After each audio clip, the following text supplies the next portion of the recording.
here we go for the first time, the Second and Long Football Podcast. My name is Gabe, and of course, I'm joined with my lovely co-host Joe. Joe, why don't you introduce yourself? What's happening, everybody? I'm Joe, and, well, you just heard the other guy, so. Right, and we want to give a little background into our podcast. So, this is our podcast where we just talk about all things football.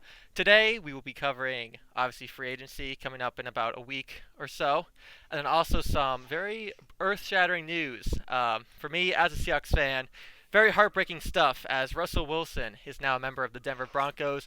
Always heard the rumors, but I never thought it actually happened. And now, of course, Bobby Wagner's gone. We'll get on to that later. We're in for a great show.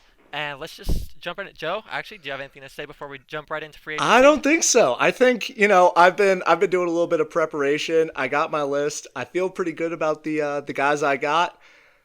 Let's not waste any time. Let's just jump straight into it. I am excited. All right, let's go. All right. Okay, yeah, as am I. So Who's let's go first? with. I'll go with my first one. I think we can just go back and forth on these. I'll start Right. off. Someone that I don't think we need to spend too much time on, but obviously worth mentioning is Von Miller, Right. pass rusher for the Rams, of course, former Bronco for years and years. I think that he'll be ending up back in Denver. But I kind of want to hear your opinions, and let's hear what you guys say, All Joe. right. So I have the same thing. I have the same thing down. I also think he's going back to Denver. It is a little tricky though with cap for them. They don't have a lot of cap, and obviously due to recent circumstances, they have even less now. So Of course. I also do see that door still being open for an LA return. Right back on the Oh, Rams. you think he'll go back? I think, Okay, I could. man, you saw him cheering with Aaron Donald. I don't think he would have a single problem with just a run back. Just get everybody back and let's go for another. Like sort of what the I Bucks mean, tried to do, you know? yeah, I hear what you're saying, but I just think I could definitely see a Rams reconnection, but I think his number one priority will be back in Denver because he's still got family there. I'm pretty sure he still has a kid there. I don't know the whole situation with the family, but he definitely has family over there, a lot of connections. I remember when he was originally traded away from the Broncos to the Rams last season. It's definitely bittersweet. It was mutual, of course. There's no bad blood there. We know Right, that. no. Um, and I think honestly, it just would be if the Broncos are able to get him back. I think it could be on a hometown discount for sure. I don't think he's going to be looking to break the bank. I think he wants to win another Super Bowl with the Broncos. Of course, he won the one back in what was that 2015 Super Bowl 50. 2015, yeah. Um, yeah, and I think he's going to want to have his little riding off into the sunset, if you will, with the Denver Broncos. Especially now with Russell Wilson, the Broncos are going to be a favorite to win the AFC West, and I think he'll realize that and want to go back and try to get another ring with the team that drafted him. And he's already teased it on Instagram. I believe it was the Yes, would this look good in 58 or 40? yeah, something like Something that. along those lines. Yeah, but I want to hear more on why. So, but besides the whole running it back, is there anything else? Any other reason you think he wants to go back to the Rams? Well, how the fact that they, well, obviously the fact that they just won one, but just the connection that I think he made with those guys in the time that he was there, because you you saw what happened in the Super Bowl. That was a reinvigorated Vaughn. So if Oh yeah, he he was has he was looking nice in the right, playoffs. so if he has a chance at a run back, which I seriously think the Rams do, I don't think he'd hesitate to go back. It would just be difficult with the Rams cap space, but obviously the Rams are smart front office. They could clearly get rid of cap space somehow, but I think the Rams. I've heard reports are trying to get Stafford on a new deal, so I think that's probably going to be their priority For number sure. one at this point. But definitely possible. I could definitely see them going, trying to bring Von Miller back. But okay, so all right, Joe, why don't you hit me with another free All agent? right. Let me get in here. Okay, the first one that I want to touch on that I felt pretty good about this one. I want to go right to Allen Robinson. Oh Jump yeah, down the okay, list good. a He little was bit. he was my next Yeah. thought too. No, he was my number two. Or honestly, I thought about bringing him first because I think I obviously he's not going back to No, Chicago, so they're it'd be an interesting letting him conversation. walk. They full on are. They told him that they will let him test free agency. So my prediction for this, and it works with cap, it works with team need. I'm thinking Vegas. Vegas, okay, I could definitely see him going to Vegas potentially. Vegas doesn't have a true number one. Hunter Renfrow is obviously super talented. Brian Edwards showed a little bit of what he has. Zay Jones, super solid guy. None of them are number ones.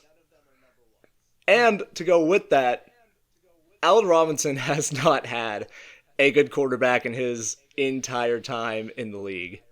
Oh yeah, no, I agree. That's what's so hard for me because yeah, he's played with Blake Bortles and Mitch Trubisky for 80% of his career.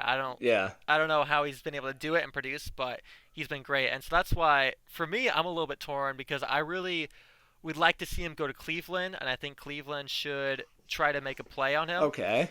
But with the way Baker's been playing, it is kind of difficult. Now the Browns do have a good amount of cap space. They're actually about the same, tied with the Raiders, close enough tied to Right. Raiders with cap space. So, it's either of their game to lose. I don't think he'd really want to go anywhere else. I know a lot of people have mocked him to Jacksonville, and while I see that as a possibility, I'm not sure. I feel like he'd want to go someplace new, I and don't think I think he wants to Jacksonville's win not as well. developed enough yet. They're Yeah, I think he wants to win, and I mean, everyone knows that the Jags aren't in a position to win well, yeah, next year. God. How old is Allen Robinson now? Allen Robinson, I think he's got to be 20 or 29. Let me look this up right Yeah. now. Um, but not old, but also not young enough to get money. He's already gotten paid. Yeah, he's 28. He's going to be turning 29 in August. Right. So not old, but also not Well, extremely young. So he's definitely, if he wants to win a ring, now would be the time yeah, to do it. as a receiver, your careers don't last too much when you're even in the early 30s. That's when you really start to slow down when your legs don't work as well. You're, more oh god, what's the word I'm looking for? You're more susceptible, there we go, to injury. There you go. You're way more likely to get injured. So, Oh, yeah, especially someone like Allen Robinson, who's more of a big body and he guy, had and defensive back. remember his knee injury too. That's right. Already has history with injury, and just being a bigger body receiver, it's harder because all these corners and safeties are going to try to hit you harder to bring you Yeah. down. So that definitely does not help in his case. Especially he's a receiver too that likes to high point the football, and obviously that could lead to a lot of injuries, getting flipped, turn, all that. Oh yeah. So he definitely should be looking to win a Super Bowl, and that's why I think the Browns are in a better situation than the Raiders were, especially now with the AFC West looking the way it is. It's going to be hard for the Raiders to pull out even 3 wins in its own conference. Like it'd be hard for them to go 500 against their own conference. Um, and obviously the Browns are no cakewalk either. I think the Bengals are obviously going to be back as they have a lot of cap space, and they just went to the Super Bowl. And of course, the Ravens aren't going anywhere as well with Lamar Jackson and Well, I Harbaugh. think the Ravens too. They're getting their running backs back. Yeah, the You know, Ravens Gus they had Edwards a and very fluky year last year with they injuries, did. so definitely don't count them out. But point is, I think the Browns, I think they're just a number one receiver and maybe another number two if they want to throw a second round pick on a receiver in the draft as well, or even maybe their first round pick on a receiver in the draft. I think that's their only real weakness right now if they're able to bring back a lot of their core from last year. Okay. And clearly, it seems like Baker Mayfield's hot and cold on a year-to-year basis. So he was cold last year, so who knows? Maybe he will end up being hot this year, and the Browns could actually go pretty far. So, but I There's a think, chance. yeah, for me, There's there is a yeah. chance. But if Allen Robinson's just looking for good quarterback play, I would definitely say the Raiders are going to be a better place for him because Derek Carr is just a very consistent quarterback, it seems, at this point in his career. Now, he had that 1 year a few years ago where he was the top 5 QB, it seemed. But ever since then, he hasn't been able to. He had got that injury that 1 year, and ever since then, I feel like he's played a little, not quite his old self, maybe a little bit more timid. I don't know. But Right. more consistent. So if he does want consistency, I would say Vegas is the way to go. Well, yeah, and not only But that, remember that they were a playoff team this year. Vegas was. And sure, They it was were, by but the skin of their teeth. It was by just barely. But oh that yeah, being said, Allen Robinson, he would reinvent that offense, in my opinion. Darren Waller, Allen Robinson, Hunter Renfrow, with the run threat of Josh Jacobs. That oh yeah, can't forget about Josh what Jacobs. was that? I said you can't forget about Not Josh at all. Jacobs. Not at all. So I feel like that combination that could compete with anyone in the AFC West. I hear you. It's definitely possible, but like I said, I guess we'll just have to wait and see when the whole Raiders roster is put together. And I got a couple more free agents, I think, going to Vegas. I think Vegas might be a little bit busy in free agency, especially now with their new head coach, Josh McDaniels. So it'll be interesting to see what they do. Um, so I want to move on to our next All free right. agent, and that is going to be Teron Armstead, the big, like, freak offensive lineman. You never really see these types of players hit free agency, but just because of the cap hell situation that the Saints are in, they got to let him go. And so I think this is a great opportunity for a couple teams to make a run at a top 3-5 tackle. I mean, he could be in the conversation for the best tackle in the Okay. league. For I don't have a I don't have a prediction for this one. Let's hear it. all right, I got you. I actually have two, so I want to kind of hear your thoughts on Okay. this. So first, I think the Bengals should definitely be making a play at him with their cap situation Okay. and just the fact that they're an offensive line away from being continuing being an elite team. I'm But smelling what you're another cooking. Okay. Yeah, but another team I could see making a big run on him is actually your Los Angeles Chargers. I Ooh. see he might be wanting, Brian Bulaga. The signing didn't work out. He's just got too much injury concerns, and I don't think the Chargers medical staff has really proven to be great with dealing with injuries. But that's neither here nor there. But I definitely think the Chargers have the cap space. They have the young team. They just re-signed Mike Williams, so they're keeping him in house, and that's a great pairing with Justin Herbert. Got the how tall Mike Williams? What 6'4", 6'3", paired Right. with 6'6" Herbert. It's pretty easy to fit a ball in there, um, and I just think Teron Armstead is definitely going to want to try to win. I think he's going to be 30 this upcoming season, or 31, Yep. and he's going to want to go to a team that he can compete for a championship with. And I think those two teams are the best teams that could, A, pay him the 20 plus mil that he's going to want to get, and B, they're able to attract him with a potential ring. Yeah, for sure. So, okay. My thoughts. Bengals, love it. They you can take anyone out of this free agent pool and it's an upgrade on their offensive line. But Chargers, I'm a little here and there. Just because No, I don't feel like we're ready to pay a lineman that much due to how much help our defense needs.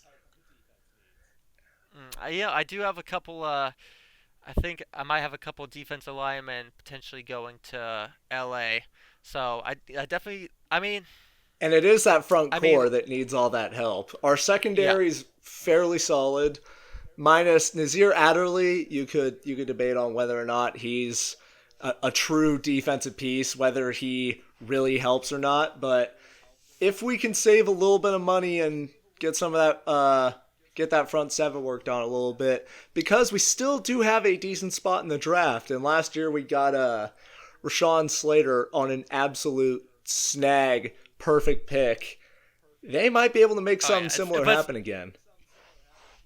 I mean, obviously you would hope, but I mean, we saw just Rashawn Slater and Tristan Wirfs come in back-to-back years and just absolutely dominate their positions. I don't think it's hard to count on that happening again because I mean, the fact that they happen back-to-back, that the fact that happened once is rare to see, and back-to-back is pretty impressive. But I mean, the thing is with the Chargers, I think they might want to bring him in because part of the reason they lost that essentially playoff game against the Raiders, I know it wasn't technically it's week 18, It might as well was have because been. Max Crosby just obliterated what Storm Norton is the guy he had I don't out want to there. talk about So I think Storm they're gonna Norton. want.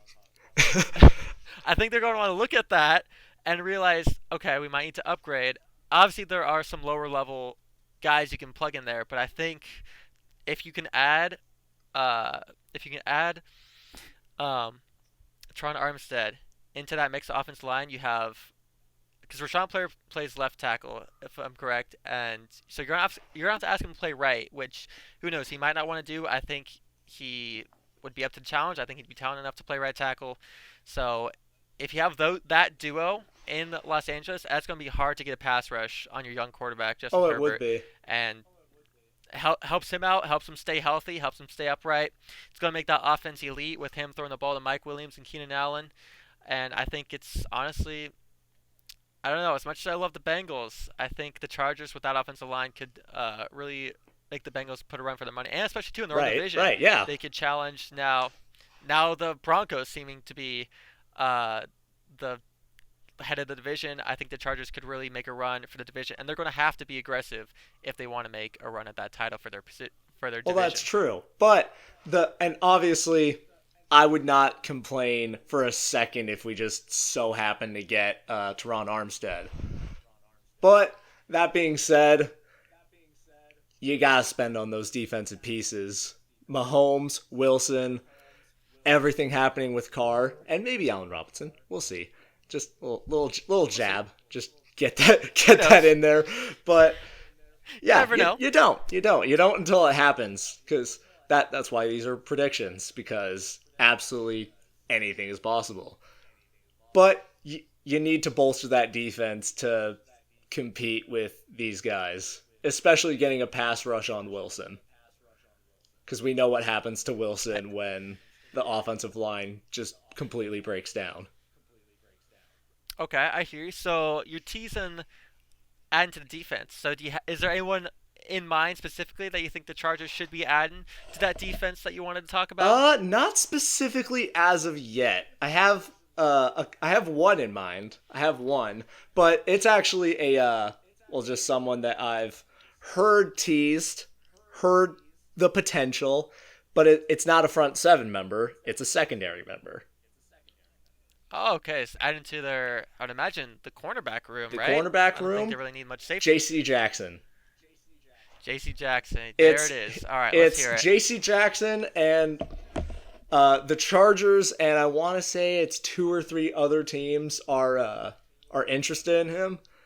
And I heard the 49ers are interested, but I mean, if you get into a bidding war, I feel like the Chargers are going to be able to easily win that over the Niners. As of right now, obviously they're going to make some changes to their cap, but they're actually in the negative as right of now. right So the now, Chargers yeah. definitely have the advantage.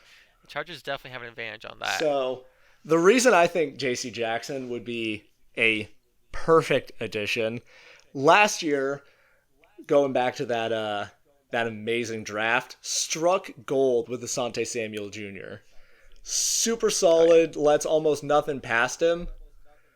The weakness was the other side. And I'm blanking on the name of the corner we have out there. You had Chris Harris in the slot, who I know Chris was Harris was less than ideal, yeah, to say the least. less than ideal, also meaning burned every other play. Chris Harris is well past his prime, and I believe this is also a contract year for him, so I will be holding the door. Oh But yeah, there's absolutely no way Chris Harris can come back. I'm pretty sure you guys just signed him on the 1 or 2 year deal, however long. But it's definitely he's definitely in contract year. He's on his way out. So the Chargers could be looking to also add a slot corner in there, I would assume, along with J.C. Jackson. more than likely, I would see it. I can see it, and I would love to see it, because our slot needs help. Our slot needs a lot of help. Oh yeah, but clearly you need outside help as well to allow Asante Samuel to develop a little bit more as well. Have him be the CB2 rather than the CB1. I think that would be helpful for a young corner, especially corner is such a difficult position to play in NFL these days. It would be, and And so he I think showed out a lot this year. A lot. He was, I believe, what was it? The game that he had two picks. I believe it was against Kansas City. I want to say it was week 3. yeah, I know early in the season he played pretty well and then kind of dropped off a little bit, but he came out hot for sure. Exactly, exactly. So, but like I said about that development, it's come out starting off hot, looking great, ends a little cold, so I definitely think having another corner in there that would be pretty good. For me, J.C. Jackson, I could see him. Uh, I did have him going to Chargers potentially, Okay. and another team that I'm not sure. I haven't heard any reports about this, so that kind of makes me think he probably wouldn't go there. But it'd be interesting to see the Jets throw some money at him. Ooh, okay. Obviously, the Jets have had their cornerback struggles for the past 5 years. It seems like their last solid corner was Darrell Revis years ago, and so Yikes. I think they finally need, yeah, they need to finally upgrade that defense. Robert Saleh, he comes in last year, supposed to be this great defensive mind, and then just doesn't have the defense that you would expect out of someone like Robert Saleh. No. And so I think for him, he's definitely going to want to try to target someone in the second. Actually, I have him assigning a couple guys in the secondary. I definitely think one of the safeties on the market will end up in New York, whether that be possibly I could see Marcus May making a return. But there's actually a few safeties out there that I think would be in play. But they definitely need an alpha corner to help out because they have a bunch of young guys, but they need a true alpha veteran corner in there. And I think J.C. Jackson fits the bill. He'll get to play against his former team, which, you know, I don't know, always seems to be kind of fun. It I'm not does, sure like a if stick, players, like sticking it to him. Like you let me yeah, walk. a little bit. Get them to play twice a year is a nice little revenge for these players to kind of show that coaching staff that they made a mistake. And so I think J.C. Jackson, obviously, it all depends. He's young, so I don't think winning is going to be as important to him because he's still got plenty of time to play in the league. I think he wants to get paid, and so that's why I do think going to the Chargers would work out because they will be able to pay him. But that's why I also think the Jets would be a great spot too, is because he can go in there, be the alpha, coach up these young guys, and also be getting paid a lot of money to do so A as well. lot of money because they're, let's see, fifth in cap space. They have plenty Uh, of room to, Top five easily. I think they're yeah, top three. 48 mil. They have 48 mil right now. There you They go. got more than enough to work with. Sign him Yeah, long term. plenty of room. Plenty of room. So I definitely think, obviously, the Jets are going to be looking at offensive linemen as well. But I think after offensive line, you're going to be looking at corners for sure. 100%. 100%. So another player that I want to look at right now is so we all heard about the Russell Wilson news, Bobby Wagner news. Seahawks have just cleared a boatload of cap space. So someone that I want to talk about potentially going to Seattle that I haven't really seen mocked to Seattle that much is Ryan Jensen, the center from the Tampa Bay Buccaneers, on the market. I've heard him going to Pittsburgh among a couple other teams, but I definitely think that he might end up in Seattle. Do you have Okay. any? Do you have any predictions for Ryan Jensen right now? Ryan Jensen, I don't have any, but I really like that. And I like that Yes, and because of how weak the interior was last year. yeah, it was not as a Seahawks fan, it was not good to watch Ethan Posick out there, especially because he's like injured half the time as well. And I think the reason why I think Ryan Jensen would appeal to Pete Carroll so much is okay, you trade away Russell Wilson. We know Pete Carroll is this huge, loves the run game, and Ryan Jensen is not just one of the best run blocking offensive linemen on the market right now. He's a top five run blocking center in the league. And so I definitely think that that's going to be attractive to Pete Carroll, and he'll see that and want to realize, hey, if we're going to run the ball, hopefully Seahawks bring Rashad Penny back, as he broke out in the last later half of the season, last 6 games, had like 700 plus yards, and so I think, and that was with that bad offensive line. So if you put a good offensive line in front of Rashad Penny, especially with Ryan Jensen, I definitely think that that could go well for the Seahawks, even if the quarterback plays in Oh, super that could great. go amazing. I really love that prediction. It it just absolutely fills that need completely.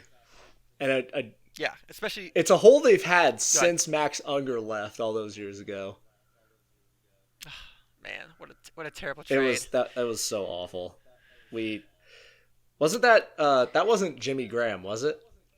It was, yes, it was Max Unker and a first Yikes. for Jimmy Graham, and Yikes. then maybe some other stuff in there. But yeah, so for those of you who don't know, way back, probably like in 2014, 2015, the Seahawks sent that package of Max Unger, who's a top, I mean, what would you say, top 5 center in the league at the Easily, time, probably. easily.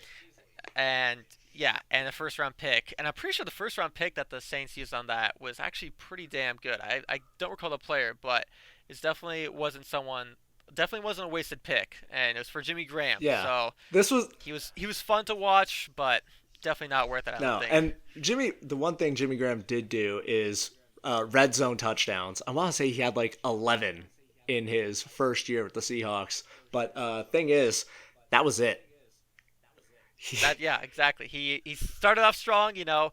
I know he got injured in his second or third year with the Seahawks, and ever since then, it just wasn't it. And then he comes out, plays for the Packers, has this weird vendetta against the Seahawks. Well, I guess like we were talking about earlier, it's sometimes nice to show teams, that you should have been paid, and he comes out and converts that third down against the Packers a few years ago in the divisional round. So, not a huge Nope. fan of Jimmy Graham, but that's That's the point. fair to Okay, say. but yes, Ryan Jensen, I do think going to the Seahawks, it makes sense. I'm not sure. We'll have to see. Pete Carroll and John Snyder haven't liked to pay money in the past. They aren't really big spenders, but I think there seems like they're clearing a lot of cap space. I think after the Russ Wilson trade, Bobby Wagner release, the Seahawks should have the most cap space in the NFL, and so we should hopefully be making to look a couple splashes in the free agency market. Especially, hopefully now we can finally address the offensive line, which is something we've been neglecting for years Yeah, now. big free agency splash. Like you guys have a choice. Yeah, it's either that or we're getting the top five It's pick either next that year. or you So have fun rolling with Drew Lock and Dwayne Eskridge as your main offensive weapons. you know we'll get into the We Seahawks will, stuff we later, will. obviously with the Russ Wilson trade. But yeah, it's going to be an interesting offseason for the Seahawks for sure, for sure. All right, I All right, let's hear I your next have guy. two that I really want to talk about. Okay, let's. And All right, yeah, this is let's do it. Another Chargers prediction. It's two players. Okay. I don't think we're going to get both, but I think there's a solid chance of getting one. So, first up, running back out of Atlanta, Cordero Patterson. That is number one, Okay. who I have heard a ton of buzz about. I have heard a lot of buzz hanging around Cordell Patterson and the Chargers, filling that need of giving Eckler's legs a break without putting in a guy that wouldn't be on any other team. It works really well. It's a guy that can catch passes, which is what Herbert needs the most. We were plagued with so many drops, especially in that Week 18 game against the Raiders that I still haven't recovered from. But the other guy, same kind of qualities, also fits a huge need that we're going to have. Will cost, I believe, in my opinion, a little bit less. Zach Ertz. Zach Ertz. Now that is an interesting fit. Let me hear about Zach Ertz. So, this is a contract year of 4,000-year-old Jared Cook. And that I, with every fiber of my being, want that man to walk. He Not a good year. Not a good year, especially not in that last game with, I believe, 2 or 3 goal line drops. Drops that would have resulted in touchdowns. That is tough. And he doesn't move well anymore. He can't block to save his life.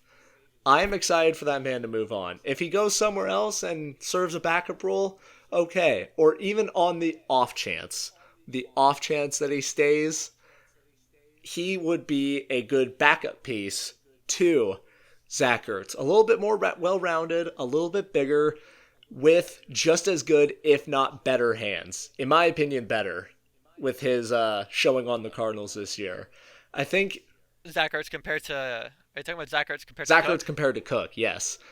Oh yeah, Zach Ertz easily. 'Cause Has better hands. I think when Zach Ertz left and got sent to the Cardinals, I think he was a little salty about the whole situation when he was in Philadelphia before, when it was sort of him versus Dallas Goedert, and Dallas Goedert ended up winning out. I think that was his little revenge tour, bumping up his stock, saying, hey, I still got a few decent years left, whereas Jared Cook's was like, what retirement home near me has openings?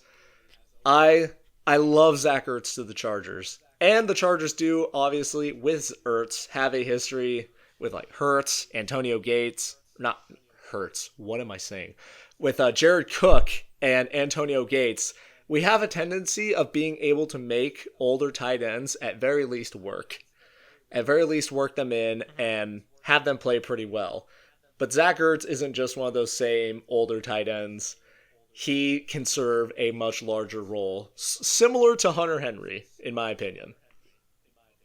Okay, so you could see Zach Ertz flexed out in the slot then, 100%. He did that all the time which I oh yeah, in Arizona. which for sure I think, especially because of the fact that he's never been this great blocker in his career, and especially now in his later career, probably not a big fan of blocking. So I could definitely see him wanting to be flexed out in the slot. And yeah, I agree with you. I think that would be a great fit. I think the Chargers could use him. Him pairing with if you guys bring back Donald Parham, which I think the Chargers will and should do, because They I think should do. restrict he's just a restricted free agent. So whatever he gets offered, the Chargers can just match. Yes, which I And believe he has recovered from his concussion, too. okay, yeah, but I am just worried because I think the Cardinals are going to want to try to keep him back, especially with Kyler Murray and his little letter that his agent wrote. Wants to get paid, but he also wants to have a good core around him. I think Ertz did well enough in Arizona for them to want to bring him back, and also, they want to bring him back possibly to keep Kyler Murray happy because they want to have this pass-happy offense. So I think making sure that you have these targets down the field or in the intermediate part of the field too is definitely going to be important, especially when you're going to be losing Christian Kirk in the slot. Having someone like Zach Ertz stay around would probably be beneficial for the Cardinals, but that is if they're able to match the offer that he could potentially be getting from the Chargers if they do extend an offer to him. That's very true. But with the Cardinals, they're in a hint more of cap trouble than the Chargers are in. The Chargers would easily be able to make a much more appealing offer. Exactly. The Chargers definitely have the flexibility to outbid the Cardinals if it comes to that. And I do think that Zach Ertz is going to want to win. And like I said, with the other free agents, a lot of these players are going to be looking at the Chargers with Justin Herbert as a potential place to go to win and get one last ring before they retire. And I don't think Zach Ertz will retire crazy soon, but I do think he's wants to get another ring. And he was such a good contributing factor to the Eagles in that playoff run and the Super Bowl that I think he's going to want to look at a team and be the focal point of that tight end room, not necessarily as the offense because it's a receiver league, Right. and I don't think he's got the talent yet or the talent anymore to be the focal point like he was back in Philadelphia. But besides the point, I definitely think that could be an interesting fit there. Yeah. And now Cordell Patterson though is an interesting discussion, as I didn't really put much thought into Cordell Patterson because personally I just kind of assumed he would find his way back to Atlanta just because they were the Arthur Smith first coach that was finally able to actually unlock Cordell Patterson. So do you think that Brandon Staley and that coaching staff are going to be able to use Cordell Patterson the same type of manner and reach his potential like the Falcons were able to do? Oh, absolutely. Absolutely. With, I believe it's Joe Lombardi is our OC. Yeah, he can. Yeah, that sounds right. The way he was able to use our guys just this year, absolutely he could work Cordell Patterson in. Because he's the way that I sort of think of Cordell Patterson, he's and this is sort of a little bit more inside football for those listening. This is a Ty Montgomery that worked. This was a oh god, yeah. Yes, Ty. And oh yeah. my god, I forgot about Ty Montgomery. But yes, I hear what you're saying. Receiver turned running back. I got you. And the ability to split those roles and to do both. Yeah. I think Cordell Patterson can serve that role. Also, we could use a better returner. Because while KJ Hill and Joe Reed did okay, we didn't have much of a return game last year. And Cordell Patterson can completely take that over, as that's what he does historically. He's one of the great returners of the 2010s. So I love the fit. Agree with you there. And like I was saying earlier, he can give Eckler a break. Eckler has to play so much for us to have a dynamic run and pass game. Joshua Kelly, who is our third string running back, can't catch. Like, if I was just 10 yards away from him and I underhanded it, I'm pretty sure I would watch that ball roll around on the ground. I love Cordell Patterson to the Chargers. And the reason I bring him up is because I've heard buzz around him and the Chargers specifically. I haven't heard any buzz around any other team, just the Chargers or the Falcons. It would end up being one of the two in my mind. Yeah, that would make a lot of sense because I think a lot of other teams might be looking at Cordell Patterson as potentially just one hit wonder. So that's why kind of assumed he would want to go back to Atlanta. But the thing is, Atlanta is not in a great position cap wise, as I believe what Matt Ryan is going to have a $48 million cap hit this year. Yikes! Yeah, So I definitely could see the Falcons letting him walk just for the fact that they don't have the money to be able to pay yeah. him. They're And I don't think it'll cost a lot either though. I think the reports came out he's looking for like 6-8 mil around that range, so it's not even going to be a crazy number for the protection that you could potentially be for getting. the fiscal side here. The Falcons right now are sitting at -7 mil. There you go. Not great. So they would have to clear that and probably another 7 mil to keep him on the lowest end of what he would want. Which is possible. Teams can always magically seem to create cap out of thin air, but I don't think bringing Patterson back might not be in the plans for this coaching staff, as I think they're going to try, obviously looking to rebuild.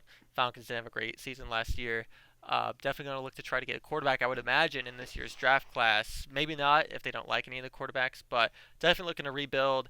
And it is kind of hard to see Cordell Patterson in a long-term future with the Falcons. And like we've been talking about before, if he wants to win, I don't think he would view Atlanta as a place to win, and so he might want to go to a place that he could potentially get that ring. And actually, let me float this out there too. Say Cordell Patterson does walk. Say he goes to the Chargers or not the Chargers. Just let's just say he goes to anywhere. Just goes anywhere. How about Leonard Fournette To to the the Falcons. Falcons? If they're able to clear up To the a Falcons. little bit more cap, how about that? That would definitely be an interesting signing, and I could definitely see him working there because I do think Arthur Smith has the mind to be able to make these running backs work, especially Arthur Smith working with a running back like Derrick Henry in the past. You know, similar physical play style that Leonard Fournette has. So I would imagine that Arthur Smith would invite Leonard Fournette to come. But like I said, it seems even though Leonard Fournette is young, um, as soon as he got released from the Jaguars, he went right to the Bucks, which were looking to be this super team at the time, and it worked out because he did get a ring down there. So I'm just not sure how much of a ring chaser he is, but I definitely do think if the Falcons are willing to pay him, and if they're able to create that cap space, I think that would actually be a great fit that I haven't actually thought about until just now you Yeah, mentioned it because I hadn't considered the Derrick Henry connection there with Arthur Smith, and that offensive line is, I'd say about midway. They're definitely not bad. They could definitely, put up a good wall in front of for them. sure. And And, to you know, your other point, just real quick, if he is a ring chaser, he got it. He already did it. He yeah, won. that's Like that's a good he point. They did playoff Lenny happened and it was good, and it so was maybe it he'll was just want to get some money I would now. argue it was fantastic. But Oh I yeah. think if he's a ring chaser, I think he's looking at his ring finger and he's thinking, now it's time to go more set a legacy than just chase another ring, because that's a lot of guys that retire without one. It's like, and it also depends on, like you said, how much that means to him and how much also Yeah, I being mean, a part of one means to him. I definitely think, as far as just stats are concerned, I definitely think he would be the most productive on the Falcons versus like a lot of different places because they're going to be looking for a running back, and especially because they have Matt Ryan who's a little bit older, was never really good in the red zone, so I definitely going to think they would want to hand the ball off to him a lot in the red zone, and he could just be an absolute touchdown machine for the Falcons, kind of similarly to what James Conner was this year for the Cardinals. It seemed every time they were in the red zone, he was getting a touchdown. But also, Leonard Fournette could do more than just that. He can also. It seemed like he was able to catch the ball better when he was down in Tampa Bay versus when he was in Jacksonville. So that's definitely something he's worked on. So he could potentially be a feature back all three downs. Absolutely, he could. Absolutely. All right. So I definitely could see that. But yeah, who's next? Uh, I don't know about you. I have one left that I really want to talk about. So if you Okay. have any others, like a little bit of a speed round, I've got a couple. I don't have a couple. I I have got, one. I have one that I want to bring up because I thought about it earlier and it got me excited. I think it could really pan out. But if you want to do like a little speed round, uh, you have the floor. yeah, we should definitely right now do a speed round. Yes, Okay, I think we definitely gotta talk about some quarterbacks real quick. for sure. And there are four I want to quickly talk about, and so three that are having a lot of buzz, being Jameis Winston, Teddy Bridgewater, and Mitchell Trubisky, are the three that have a lot of buzz. But one quarterback that I feel like that's flying under the radar a little bit, that could potentially be signed and even be a starter, is Marcus Mariota. His 2 year, 10 years up with the Raiders, and I think he's going to be looking to find a home. So I kind of want to hear your thoughts on those quarterbacks and if you have any predictions on those guys. Funny you mentioned that last guy. Funny how you just snuck that in there because that was exactly the guy that I have been thinking all day about There's your little sneaky guy. to Seattle. Yes, yes, I love that fit. I think that is It's great. perfect. I'll I every part of me thinks like this could work so well. Especially if they're able to get a guy like you said Ryan Jensen earlier. If they can and maybe like fingers crossed retain Dwayne Brown. If they can put up some guys and you have the what is it, the number 9 pick now? You, yes, that you is have a the guy little from the bit of an Broncos. offensive line with a guy like Mariota that can move. Also, if you want to make newly acquired Drew Lock work, what they did in Denver, they didn't take that chance, and that's why they had Teddy. Teddy Bridge quarterback, as they so affectionately call him. I think, As he yeah. is. I mean, if the shoe fits, slap that thing on. But Marcus Mariota also he plays like a young Wilson, sorta, which is weird Mhm. given that he's so late into his career. But and I think he could work so well as a starting quarterback now because the way the Raiders used him, because obviously Chargers watched a little bit of Raiders last year, they would only put him in on quarterback runs. They didn't I know. I do remember that. That was they didn't interesting. respect his ability to throw at all. And he's never been an awful passer. He's No, I remember he got a start when the first time with the Raiders. This was 2 seasons ago. He actually got a start because Derek Carr was injured, and he looked pretty sharp as a passer. Honestly, he made some nice throws in I that want to game. say that was I against the can't remember. Chargers. I feel like it Because might I have think been. I remember that game, and I think I remember Yeah, thinking, why can't we stop Marcus Mariota? yeah. He's already have 7 years in the league. He's 28 years old. He came into the league at a young age out of Oregon, and I also agree that I think Marcus Mariota might want to come up, play in the Pacific Northwest again, like he did in his college years, and it definitely would be a nice little replacement if the Seahawks are looking to get. Obviously, Marcus Mariota isn't near the capacity as Russell Wilson, but if you want to get a similar play style and just get a quarterback that has a high floor because of his running ability, he doesn't always have to rely on his Right. arm if he was just a pocket passer. I definitely think that Mariota in Seattle could be a good, I mean, bridge quarterback most likely, but if he is able to develop, then he does have a high upside, being the former number 2 overall pick back in what was it, I believe 2015? so. Yeah, and so and I've seen a couple people talking about Jameis Winston going to Seattle, but I think Mariota makes a little bit more sense. Personally, And I I think don't like he's that at all. the Jameis to No, Seattle. I Yeah, strongly, if Pete Carroll can hear me, please do not bring yeah. Jameis into Seattle. I think uh, I think Jameis will hopefully he could end up back in New Orleans, but I think also I'm not sure if this will happen, but I think it would be interesting if he found his way back to Tampa Bay to reclaim his starter spot at the Ooh, quarterback now that Tom Brady's gone. that's a good I think story. that could be an That's a good interest story. that could, that would be a fantastic storyline, Couldn't be and written it better. makes sense. I know, and especially too, I know when Jameis originally left, I don't think there was any bad blood because he was replaced by Tom Brady, and so his mindset was, oh, they ran me out of town, but it was because the greatest of all time was coming in.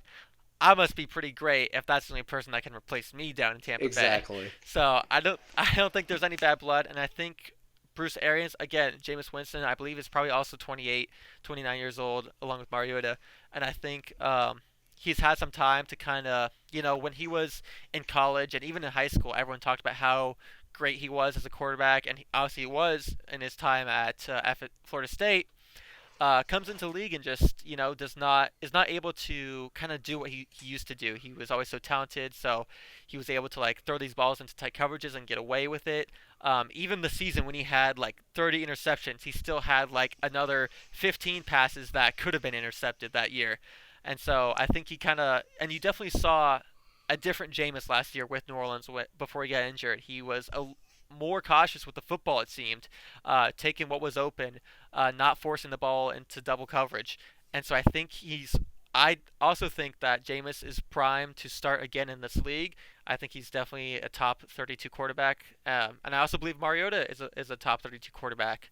And so I think both those guys are ready to come out of their couple years slump. I guess Jameis did start, but he had that year off and then he got injured this past year. So he had a good half season or so. But I definitely think these two are ready to take a step up with some new teams and, maybe even an old team. And if Jameis does return to Tampa Bay. I would like it for the poetry. I would like it for the poetry. And, I do fear him and it's, going back and being and dudding again. That kind of scares me. In the event that, I mean, they. because that would shatter any Tampa Bay legacy he has. That would just, okay, so him and Tampa Bay just will never work. It is, but you don't know until you I try. guess you So I don't. think I guess you don't. it's definitely worth both of them to sign a 1 year deal, because if Jameis signs a 1 year deal and he plays great, then he can sign a bigger deal after that. Or if he signs a 1 year deal and he doesn't play great, that's great for the Bucks front office because then they could just let him go after that. And I think he did great in New Orleans, but Sean Payton's now gone, so I'm not sure exactly how much Jameis has tied to New Orleans because I feel like he was tied to Sean Payton a lot, and obviously they're not going to be able to pay him because I think he will want a decent bit of money. Nothing crazy, but I don't think New Orleans will be able to offer him the money that he's looking for. Highly doubt it. But the fact that they're And more then, than likely going with Taysom Hill also scares me. yeah, not great. I think if you're the Saints, you're definitely looking to draft a quarterback at some point in this draft class. Maybe not in the first round, but definitely with their second round pick, it's definitely worth looking at. Right, for sure. Okay. But then the other two Yeah. guys, There's one that there's Teddy one that I two. want to get into a little bit. Sorry to sort of Okay. slice you off there. Now But we'll yeah, circle back. so well, I'm going into one of the next guys, so I'm sort Oh, of let's hear. Okay, I'm perfect. I'm giving you a lob, just Oh, slam it perfect. down. But so Oh, I'm ready. as a little bit of a preface here, Mitchell Trubisky going into free agency, he's generated a ton of buzz going into this, and Somehow. I'm shocked. I'm shocked as to how much I've seen around him, given that when he played, he was bad. He was just No. like he was just bad, outright. There wasn't a lot of I redeeming qualities about him, and to go into free agency, what I remember was a Josh Allen endorsement saying that, Josh Allen talking positively of Mitch yeah, Trubisky. he said something along the lines of, "This guy's put in some work, and you're going to be excited on everything he's done." Something along those lines. I paraphrased and butchered it, but said something along those lines. I'm wondering if that's just the source of all the hype. It's just I one think one Josh Allen endorsement just raised his stock from like 5 mil a year to 15. I think what would kind of intrigue me the most is if he goes to the New York Giants. And if he goes anywhere else, I don't think he'll probably flame out again. But the fact is, if he goes to the New York Giants, that shows that Brian Dable believes in what he saw in Mitch Trubisky this past year with the Buffalo Bills.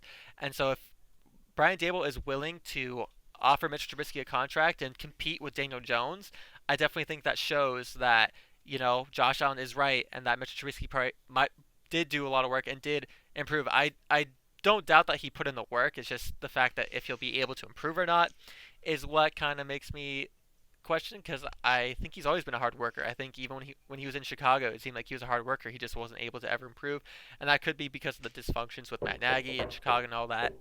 But I definitely think that if he does end up in New York, which I would imagine he would want to go there if they offer him a contract, because I'm sure he would like to work with Brian Dable again, because Brian Dable's a great offensive mind and hopefully looking to turn around. And the Giants have a lot of weapons too that you got to look out They do. for. They do. Um, if they bring back Evan Ingram, especially, which is I think they will be looking at Evan Ingram, but who knows? Another team might be able to offer more money, but that's something else. But I don't know. I've heard Pittsburgh thrown out there. Okay.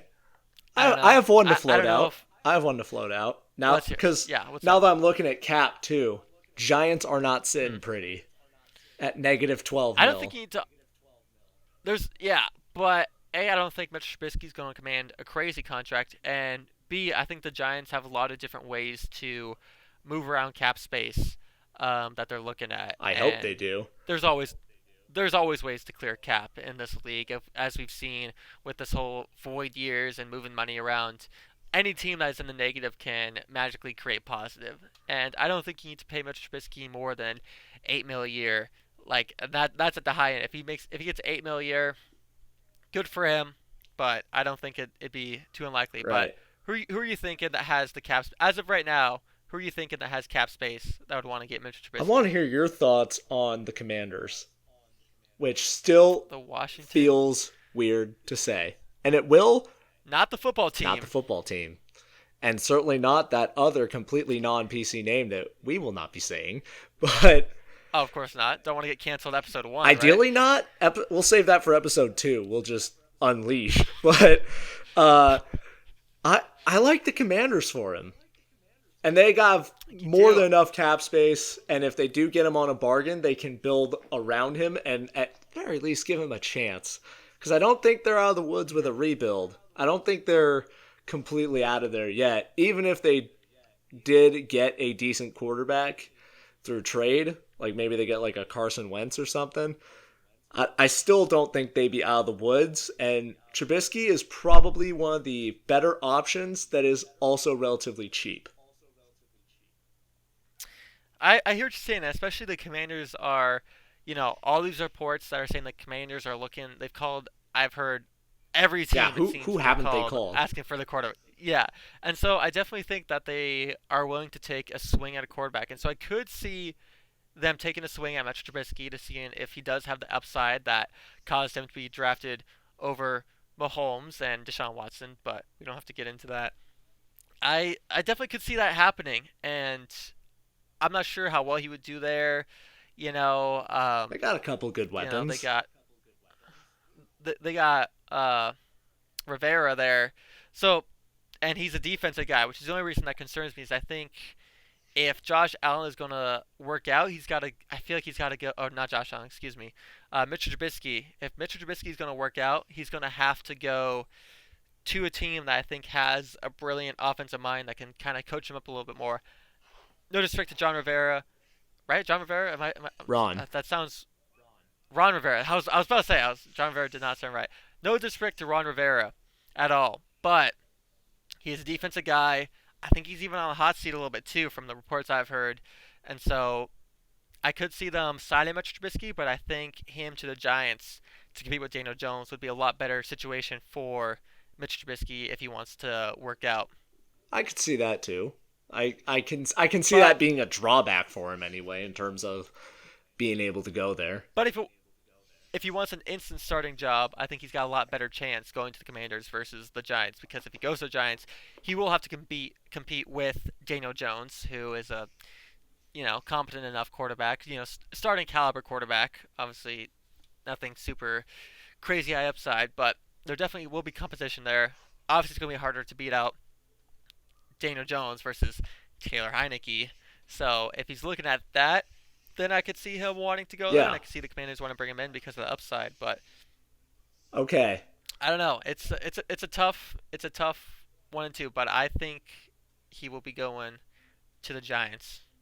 I like that. If they are able to get him, if they're able to clear that if they're able to clear Right. that cap. And I think they can. I think there's a couple players that they're looking to either move or cut from the previous regime that Brian Dable doesn't really necessarily want to pay that money to. So I definitely think the Giants have a lot of ways to clear that cap space. Alrighty. Okay, we have one more quarterback, and then we'll go ahead and jump into the two big stories of today. So who is the off the top of my head, I can't quite remember who the last Teddy player Two is. Gloves. Teddy Two Gloves. For the love of And I just wanted to talk about Teddy Two Gloves because I think it would be interesting if he went over to Indianapolis Okay. That is one I haven't thought of yet. to because I think Indianapolis, they have this great team. They should have made the playoffs, but what happened? Carson Wentz played horribly, threw I believe 3 interceptions in that game if I'm not Nightmare. mistaken, It was and totally lost in the game against the Jaguars, who are picking number 1 overall this year. And so I think the Colts are going to look at that, and especially the fact that they lost a first-round draft pick in that trade too. yeah, That is just gotta be killer for the Colts, because now that's like the 16th pick that they're missing out gone. on, thanks to Carson Wentz. And so I think they're going to look at that. They'll be like, okay, we tried to take a swing at quarterback because Carson Wentz, before his big injury, was an MVP caliber quarterback. So I think they were hoping Frank Reich, former offensive quarterback when Carson Wentz had that great year, he was hoping maybe he could re-unlock that. It just didn't work out. Even when he had this amazing run game with Jonathan Taylor, Carson Wentz still wasn't able to do what he was supposed to do, and just and the thing is too, they were trying so hard to keep the hands out of Carson Wentz, trying to keep the ball, excuse me, out of Carson Wentz's hand. Which is, if you're paying a quarterback, if you're paying any quarterback, why are you paying him that money to have him touch the ball as least as he can? And so I think Teddy Bridgewater has the advantage because he's a lot more sound quarterback, and isn't a quarterback. He might not win you some games, but he definitely won't be losing you any games because he's able to take care of the football and do mostly what needs to be done during the that's play. exactly what he is. He's a bridger. He's a bridge quarterback. So I can totally I can see that, but I just want to real quick talk about how much Jonathan Taylor impacted the Colts. Oh my lord. Oh, it was phenomenal, and I knew he would be that. Even though the Seahawks had just drafted Rashad Penny, I was pounding the table for them to draft Jonathan Taylor too, because he has an insane amount of talent, and he hit that ceiling, and my God, was he Well, good. yeah, what was the stat that I saw? It was something along the lines of like at near the end of the season, it was like when Jonathan Taylor runs for over 100 yards, they're 9-0, and when he doesn't, they're 0-7. And then I'm sure that Exactly, that because stat continued, but sum that up, when he played good, they won. When he didn't, they lost. And that is impactful out of a running back out of all positions.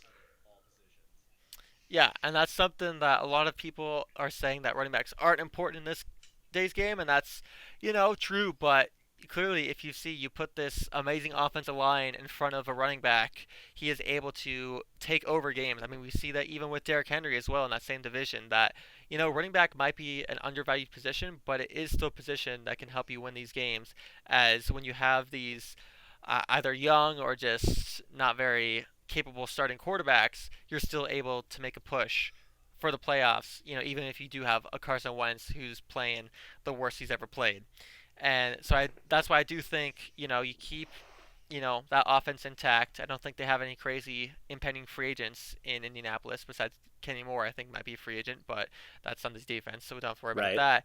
But you keep that offense intact. You bring back Jonathan Taylor. You put in Teddy Bridgewater, who can, you know, run the play action just fine. He has a little bit of mobility, so he can, do some play action boots and whatnot if that's where you're looking to go for, or whatever. You can run any offense that you really need to, as long as it's run through Jonathan Taylor with Teddy Really, Bridgewater making the least mistakes he he could can. do what Carson Wentz somehow failed to do, and do it at a level that at very least keeps the Colts relevant, but they're not going to win a championship with Bridgewater. Yeah, that's the only issue. But the thing is, it seems there are no quarterbacks right now on the market. Obviously, it's hard to find these quarterbacks that can win these championships. So you bring in Teddy, you maybe draft a quarterback, and there you go. Teddy could be your bridge quarterback, possibly get you to the playoffs, but you are limited when you're in the playoffs, as Teddy won't be winning you any additional games when you're in the playoffs. But I do think it would be a good fit for both parties because Teddy will get to play behind that nice offensive line with a great running game, so he'll be able to do about that might be the best situation he's ever been in offensively. Now the Broncos have good starting core, but this offensive line and run game with the Colts is nothing like he's ever seen before. No. And so, I mean, he played with Adrian Peterson way back in the day, but that was when he was first drafted and people thought he could be the franchise back in Minnesota. But since then, he hasn't gotten a crazy amount of help around him. And so I think being in Indianapolis with Jonathan Taylor would be good for Teddy Bridgewater to kind of show people, hey, I can at least start in this league. You know, um, it probably end up will being a bridge quarterback, but who knows? Maybe he'll be just good enough where they can go on this crazy run. Not Sums him likely, up but perfectly. Just good enough. not impossible. So All right. now we enter the storylines. Think that's perfect. All right. So let's start with the less volatile one that I'm sure he's heartbroken that it didn't get as much coverage as he wanted. Aaron Rodgers, for some reason, Ah, is poor staying guy. in Green Bay on a 4-year, $200 million deal, 153 of that being guaranteed. Which I did see a tweet saying that he hasn't officially signed that, but that he did commit. He will be back in Green Bay. Why? As with Devontae Adams as well. Well, they Well, I just mean, they just I threw. I should say that too. That they just threw the franchise tag on what was going to be the top free agent, uncontested Devontae Adams, either the best or second best in the NFL, whoever you want to put above him. All right, let's Sam dissect and Coop this. right now. All right, Yeah. It's it's confusing and it's not confusing because obviously you have this MVP type quarterback, two-time MVP back in the last 2 years, but you also still have Jordan Love, and obviously he didn't play great when he got in against the Chiefs, but at some point you gotta put him in there. well, my problem with it is less with the organization. Organization, obviously, if you have a chance to bring him back, you do. He's won what, two straight now? It was two Right. straight Yep. MVPs. So That's obviously right. you're going to get on your hands and knees and beg. Aaron Rodgers has spit on the Packers at any given opportunity. Like nowadays he wears his beanie, has his feet up, and he just talks just mad, pardon my French, mad shit about the Packers. And they make him the highest paid player in NFL history. Imagine if anyone else did that. Just real quick. Yeah, it is a bit confusing. Like, it seems like he's got some sort of weird death grip on the organization where he is able to talk all this crap and they'll still be like, oh, it's okay, Rodgers, we'll still pay you all this money. Like, I don't know. Like I said, that's why it's confusing and it's not confusing. It's not confusing because he's great, but it is confusing because of all the other circumstances about, like you said, how he has just, like, taken a lot of dumps on the organization. And I'm sure, honestly, too, there's a lot of stuff that he said. Because, honestly, if I was Aaron Rodgers, if you look at his whole career, there's a lot of stuff that the Packers have done that he shouldn't be happy with. Between there was like this 4 or 5 year gap where they signed like three total free agents. Like they are finally now just starting to sign free agents, draft well, put what they need to around him. But I mean, Matt LaFleur came in, and the first thing Matt LaFleur did as a head coach was draft Jordan Love. So that was clearly his guy. It might not have been his first year, but it was either his first or second year coaching the Packers. And I just, even it was seeming like no matter what Aaron Rodgers does, he was going to get replaced by Jordan Love. But I mean, I don't know. Maybe Jordan Love just has been that bad in practice where you can't play him, and you hope you can trade him off for a second round pick at this Right. point. Well, that's what the rumor was. The rumor was that he was just throwing ducks in practice, that he couldn't hit wide open guys. And, when you have that, and again, when you have an MVP quarterback, obviously, even though you spent that pick, which is one of the biggest just Y picks, one of the biggest bust picks in the league, Oh yeah, it not looking great. not now. looking any type of good. But to pay him that much, and he's what? How old is he now? I want to check that too. 39, I think he's got to be at least close, at least 38. I believe he's 39. Yeah. Okay, so he is scroll down. He is 38. Sign There you him go. to 4 years. He'll be 42 when the if this is the contract, or if the contract actually looks anything like this. He'll be 42 by the time it's up. So it would be cool to see him retire in Green Bay, but again, he hasn't let up on them at all. So if the guy that has been just insulting your organization on every podcast he goes on every show he goes on to, taking. Which he shouldn't be doing in the first place. No. Like to do all this social media stuff. Like typically as a quarterback, you want to kind of lay low. No, he loves taking the front seat. How bad do you think Jordan Love has to be? That they're willing to not only pay him, to make him the highest paid ever. Well, obviously he was going to be looking to be the highest paid ever because he's like, hey, I just won 2 MVPs. I'm clearly the best quarterback in the league. Blah blah blah. And Aaron Rodgers has a little bit of an ego, so of course he's going to want to be the highest paid to kind of show everyone that he is the best.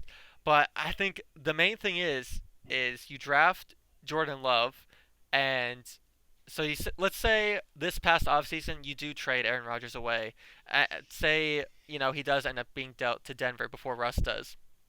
You know, you start Jordan Love week 1, and he is just a dumpster fire. That is the easiest way to lose your job in the NFL Oh, yeah, for sure. as a head coach.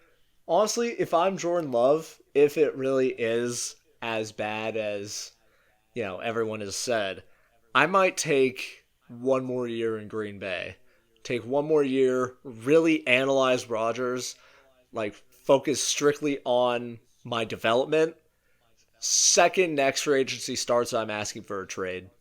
I think by next year, or maybe even before, he's going to demand a trade, and I hope he does for his own sake.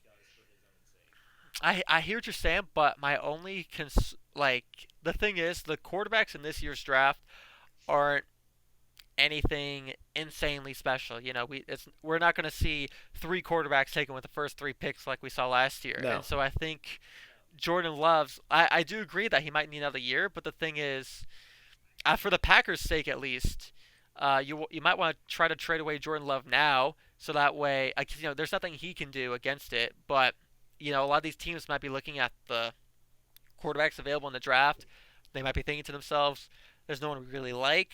And so, if you're, I think this is going to be the highest selling point you'll be able to sell Jordan Love is this offseason, because I think after this offseason, next offseason, you're probably not going to get more than a third for him, especially if there's a lot of good quarterbacks in this next in the 2023, Yep. NFL draft.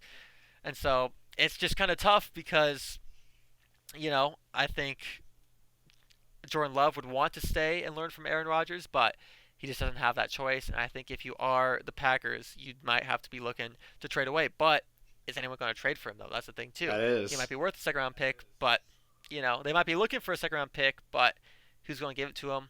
Because it seems like a lot of people know that he hasn't been doing great in practice. So, obviously, no one's really seen that except for the people in the front office of Green Bay. And the thing is, you got to think about, too. If Jordan Love was this spectacular, great quarterback that was just sitting behind Aaron Rodgers, you'd think Nathaniel Hackett would try to make a play to get Jordan Love because, new coach of the Denver Broncos, obviously before Russ needed a quarterback. And Right. if Rodgers wasn't available, he should have been calling the Packers trying to get Jordan Love. But clearly, he didn't. He wanted to go a different route, and obviously that could just be because he was able to get Russell Wilson. And if you're able to get Russell Wilson, get Russell If you're Wilson. able to get him, Jordan But Love no longer exists. He's not even a person on earth. Just gone. Out of but sight, out of if mind. Yeah, but if Jordan Love was the type of quarterback that would have been able to rival Aaron Rodgers, you would think that Nathaniel Hackett would have been calling Packers. And so who knows? We'll see. Maybe I could see the Commanders possibly maybe trying to get Jordan Love if they're not able to get anyone Maybe. else. Actually, That's a possibility. speaking of which, this was just sent out 10 minutes ago. Per Jordan Schultz, Commanders have taken a, quote, long look at free agent quarterback Jameis Winston. J Boo. J Boo. J Boo. Throwing to Scary Terry. That is a That sentence I never thought I would ever say. that would be. I don't know. Like it just gives me for I don't know why, but it just gives me flashbacks to Dwayne Haskins because I feel like they're very They similar are. athletically. They Like are. Jameis has a better arm and maybe a little bit better mobility, but they're both more tend to be pocket passing quarterbacks that make a lot of mistakes. And so I don't know. I think yeah, they might be taking a long look at him.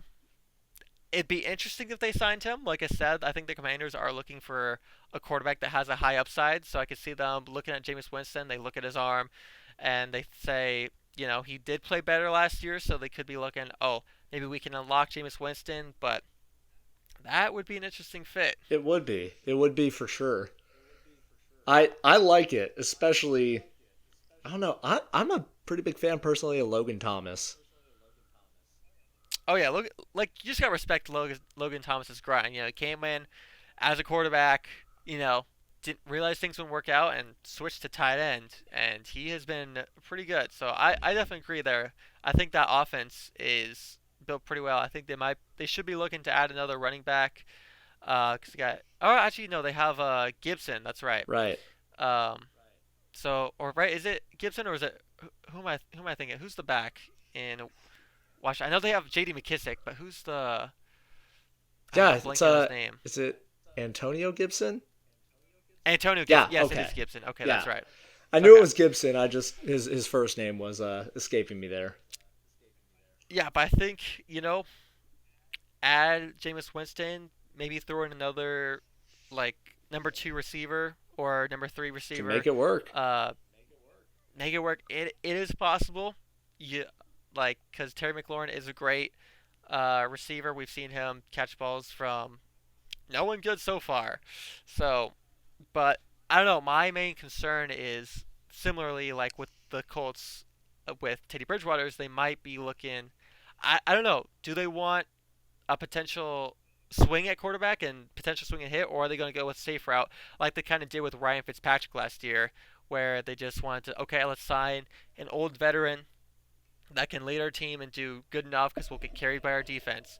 So are they looking to still get carried by their defense and then have a just average mistake-free quarterback, or are they looking to take a big swing and potentially rely, not necessarily rely on that offense, but have an offense that can do good enough to help win you some Right. games. And I feel like no team wants to completely rely on their defense. Most teams are thinking of going Mm. in with a at least a good amount of balance. It's more you're in season and you end up having to. So I think Right. that they can plan around Jameis into having a balance there and really making something happen because And it's if they like Jameis, who are we to say that they shouldn't go for it? If they like him, they're going to get him no. anyways. And pretty much right now you are competing with the you're competing with the Cowboys for the division because Yeah, they're for holding that it division. right Yeah. now. The Eagles and the Giants, like Well, the Giants might be kind of sneaky next year. if they keep Daniel Jones, they won't be. We'll see. We'll get into our predictions We later on will. down We the will. road, but we'll see about the Giants what they decide to do this offseason. All right. But big news number Yeah. two. Let's wrap Let's this and put this very very ugly bow on top of this pilot here. I'll let you go ahead yeah. and read off all the So pieces to this here. so this is a very difficult day to be a Seahawks fan because honestly two of the greatest players to probably play for the Seahawks. In the past 20 Bobby years. Wagner. Yeah, Bobby Wagner and Russell Wilson have officially exited the building. They were drafted, they came into the building the same day, and now they exit the same day. Bobby Wagner was released, and Russell Wilson was traded to the Denver Broncos for an interesting haul. We got Drew Lock, Noah Fant, Shelby Harris, 2 firsts, 2 seconds, and a fifth-round pick for Russell Wilson, and an extra fourth-round pick Yeah, goes I think we there. need to talk about that So fourth round pick. I think that was the selling point. that was yeah. They were like, no, I The don't Broncos know. definitely wouldn't have because they weren't even considering that trade without that fourth round Okay, pick. well, I mean, that's the only pick for the Hawks that matters. That's fourth and down is where they've made half of their team. So, but Yeah. So that does scare me a little bit. We're getting some good draft capital, but will we use it right? I can't say I'm so sure, but I can say that I'm surprised that we only were able to 2 first round picks. Those were I know we get the number 40th overall pick this year, so that's a pretty high pick, but man, I just cannot believe that we did not get 3 first round draft picks at least. yeah, what I'm really not sold on is why the Hawks want to choose to rebuild now. I like the idea of getting rid of the cap space there, but you're losing out on a historic Hall of Fame quarterback. Let's Easily. not dance around it. Hall of Fame quarterback for a project that may or may not pan out and historically has, low maturity, low self-confidence. One part that I did like Noah Fant. Mainly because I yeah, agree with that too. not only because of his on-field play, which is fantastic, but Gerald Everett is also leaving in free agency. So the second he leaves, you immediately fill that hole with someone that's already pretty much proven themselves. Yeah, and honestly, like Noah Fant is just can do everything Gerald Everett can do and can do it better. Honestly, Can all just a do more it better, athletic. and he can block. Which, let's be Yeah, honest, Gerald something Everett Gerald Everett. he didn't line up. Nope, He didn't line up on the nope, line. not the best road blocker. So that is the one saving grace from this trade is you get young. I think he's 24 right now. Will be turning 25 next season. So you get a young, and I think he's been in the NFL for I believe 3 seasons now, and he's had over 600 yards the last 2 seasons, and so that's pretty impressive considering his quarterback play. Right. And so that is something that I'm excited for, especially to see him in the offense that they're going to run. Hopefully, we saw Shane Waldron's offense a little bit. I feel like Pete Carroll kind of took over that offense a little bit and kind of made it He did. more basic. But I think we will see a lot more creative offensive play calling next year, and I think Noah Fant will be a big part of that because I think a big part of that.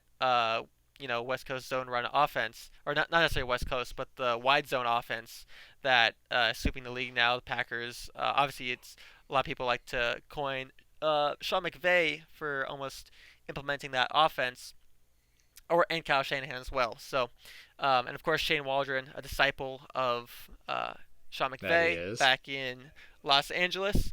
So, and tight ends are very important in that offense because there's a lot of rollout and just a quick dump off to the tight end. We see, uh, we saw uh, Higbee Higby. do that a Yep. lot last year, and even in the playoffs when Higbee was injured, they had I can't remember the backup tight end's name, but he actually got in there a lot Yep, he did. as a because he's just an athletic. Looked like a little smaller guy for tight end, but he was athletic enough where they were able to run screens with him, a little dump off. So I think having that super athletic tight end that could catch the ball, break some tackles, is going to be very important to this offense. So I think that was important. For sure. And then another piece is Shelby Harris was an interesting addition into that trade. Oh, he was. I was looking at sort of like little clips, see what he's able to do. He brings a little bit more dynamic. What's the adjective for dynamic or I guess dynamic. Juice. Juice, yes, of course. How could I forget? But he brings a little juice to that pass rush, which Carlos Dunlap.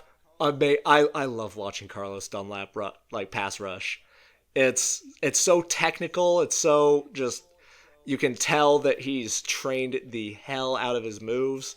And Shelby Harris, I think he bolsters that a good amount. And with Puna Ford, being the dominant force inside that he is, I like what they're shaping in Seattle right now. And I told you this. I want to say it was like I can't remember when. I think I talked to you about this, but my excitement for this past year, rookie linebacker Jordan Brooks, my absolute just amazement at his play. Second year. And I believe I said something about that on. I think they could build around Jordan Brooks as the centerpiece of that defense. And it looks like with cutting Bobby, not only do they get rid of a lot of cap space to develop the team, I think they take that step towards developing around him, given that Oh, I think he set a record for the Seahawks for tackles in a season, or he did some. I believe he did. Yeah, he Yes. did something crazy. He just had an insane amount of tackles, and obviously Bobby, being as old as he is, he lost a step. I honestly am not too mad about the cutting of Bobby Wagner. Yeah, as much as it kills me because I do love Bobby Wagner, got my Bobby Wagner jersey, Oh, who but I doesn't? think it was time. He was making like 19 mil a year, I think would have been his cap hit, and so I think we're able to save 16 by cutting Yeah, him, which is a big deal. That is 16 mil is a lot that you can spend in free agency. So let's hope that P actually uses that money. fingers And I do crossed. agree. I think you're able to cut Bobby Wagner because of your confidence in Jordan Brooks. But not only Jordan Brooks, you got Cody Barton there as You well, who's do. shown some nice things as a good number two linebacker. So you're going from KJ Wright and Bobby Wagner to now this new Jordan Brooks and Cody Barton. And also me being a UW fan, I also got to lump in Ben Burke-Irvin in there because although he was injured this full past season, got injured in the preseason, Wasn't that an ACL? he has I think. yeah, it was something bad. I believe he was on kickoff during a preseason game, went down. Really painful to see just because I was excited to see what he could do there. Right. But it's going to open the door for him to get in there and compete. I think Brooks will probably be the day one starter for nickel packages. It'll most likely be I'd put money that it's going to be Barton and Brooks out there. But I think Ben Burke-Irvin could give Cody Barton a run for his money at that linebacker position.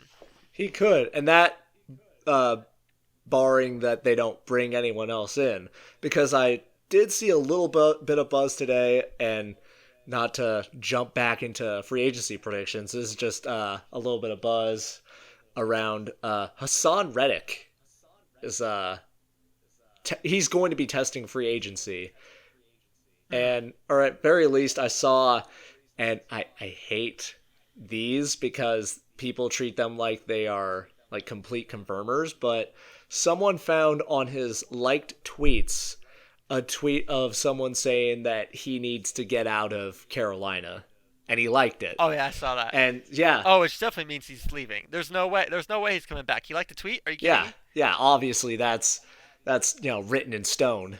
That's 100% confirmation that there's no way he comes back.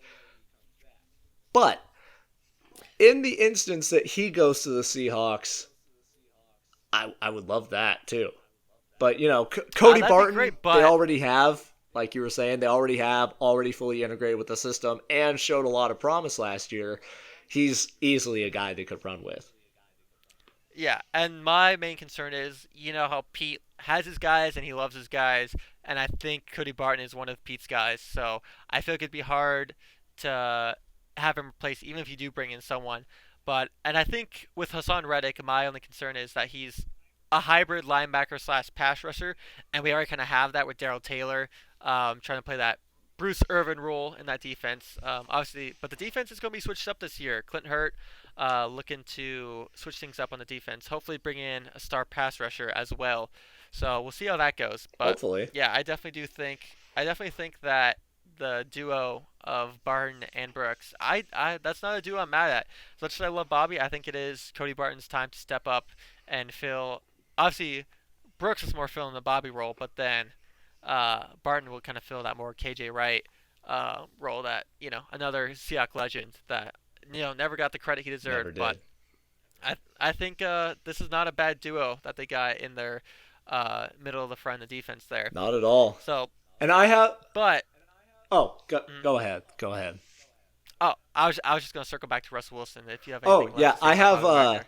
Well, no, I have one last thing, one last contribution here to say about just the whole trade of Russell Mm-hmm. Wilson in its entirety. It's very obvious that the Seahawks want to go for a full blown rebuild. Because one thing I sort of felt while we were talking about, like, Noah Fant and Shelby Harris. Oh, Drew Lock, he has two redeemable qualities. Generally, when you're on either end of a trade in any sports league, the goal of the trade should not be to count your blessings and to sort of pick it apart for like what's good. Like you should have a level of excitement, like something like, oh, like he'll fit really well with this guy, and oh, like Drew Lock and uh DK will have this great chemistry. I think that this was just the Seahawks telling the world we're restarting. We had a great run with Wilson. We couldn't get to the play. We couldn't get a another deep run to the playoffs. We couldn't make it back to the Super Bowl. We're starting over because it's so clear to anyone that follows the league like fairly closely that they lost, and they lost that trade badly. Yeah, I agree.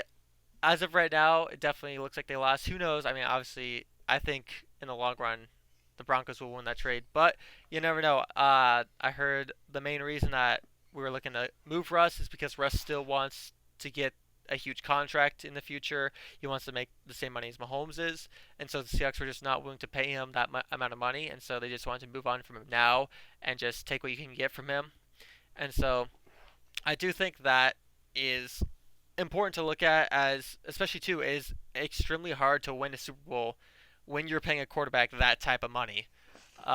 And so It is. I That's don't know. that's why I'm thinking the Chiefs are going to start struggling a little bit here in the years to come, because It'll definitely be hard for the Chiefs, especially now that they franchise tag Orlando Brown. They're gonna have not much money to work well, with. no, and you're going to have to pay Tyreek Hill and Kelsey. They're going to come back around looking for their check, and sorry, we're paying Pat 60 mil this year.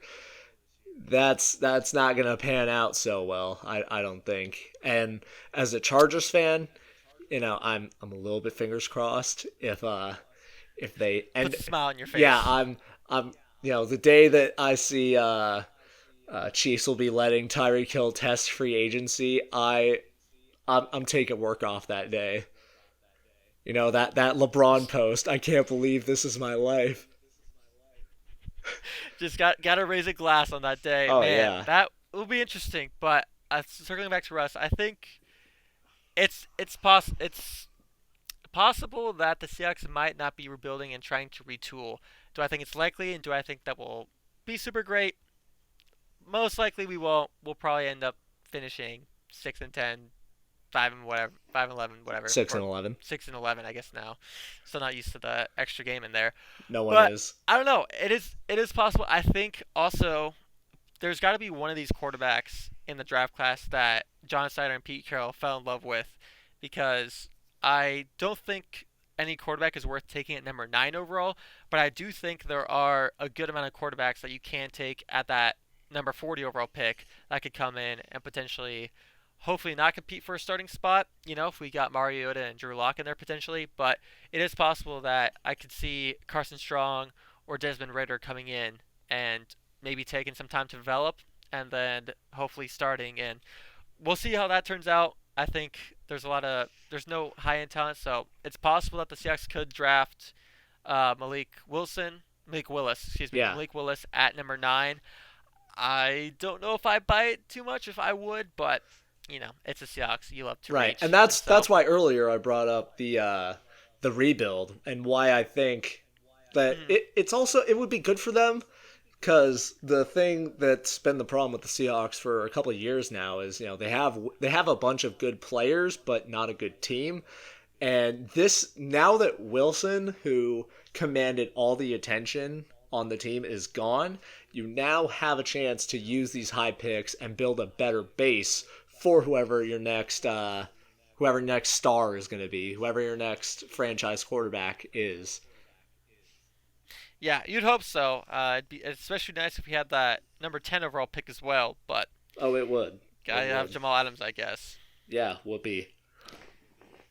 But I guess only time will tell to see what the Seahawks can do, because if the Seahawks come out, spend a bunch of money in free agency, get a quarterback that they like, whether that be Drew Lock, Mariota, Ritter, Strong, uh, Sam Howell, whoever that may be, it is possible that they could look to retool, and who knows, maybe be back. I don't see it to be very likely, but you never know. I'm always going to be optimistic, as any delusional fan will be. Right. You, I you want to don't be really have much of a optimistic for my choice. Hawks. You got to do it. You got to do it. All right. I think we did it. I think that's about it. We covered a lot of stuff that we wanted to cover. All right. Well, this has been the pilot episode of Second and Long. I think we're going to plan on next Wednesday for our next release. Yeah, I believe we should be able to get that to work. Yeah, next So Wednesday, hopefully Thursday. It'll be within around there. that time. It'll be next week. Yeah, I believe free agency opens. Is it next? It is next Wednesday that free agency opens. Yes, So, it is. we'll try to get a shorter episode out before then, but then also an episode out after then. Just depending on news that breaks, anything crazy happens, we'll try to keep it on Wednesdays, but for this week it's going to be difficult with free agency. So. That it will be. All right. But it's been a great show, Joe. That it has. Happy to be here. All right. I'm Joe. My name is Gabe. And we are signing off, and we hope to see you next time.